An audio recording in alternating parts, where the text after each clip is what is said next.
Every year, March 21st is celebrated as the International Day of Forest. The day is aimed at raising public awareness about the values, significance, and contributions of forest to balance the life cycle on the earth.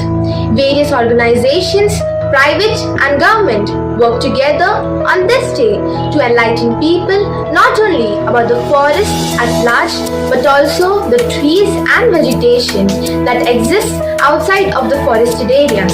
The day is celebrated to make people aware of the importance of the green cover not only today but also for all future generations.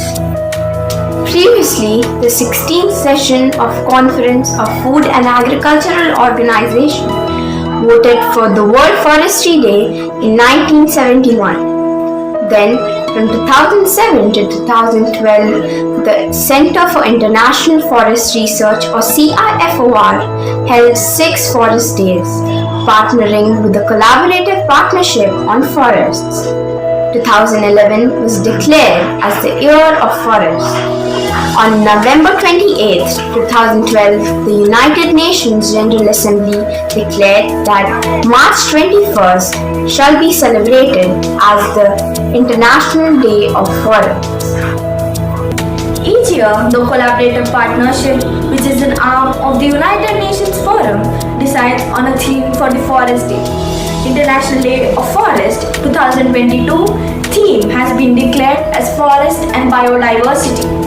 According to the official video or the promo of the day, when we take a step to restore and protect forests, we take part in something much bigger.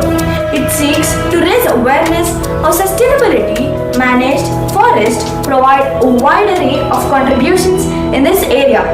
The UN General Assembly proclaimed 21st March as the International Day of Forest in 2012.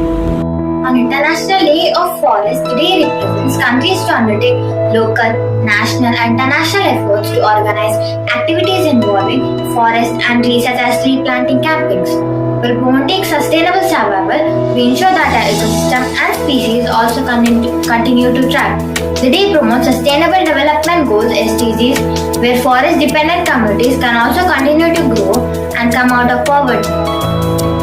Forests and the products they provide are universally required for the continuation of the human society. To change a society to the one that does not depend on forests and its associated benefits requires such an enormous paradigm shift that we do not even consider worthy for our future investigation. It is important that we discover mechanisms so that we can manage our forests and even get all the useful benefits it can provide in a sustainable manner. So we, the students of Little Flower High School, urge you not to cut down forests, instead grow them more and more. Thank you.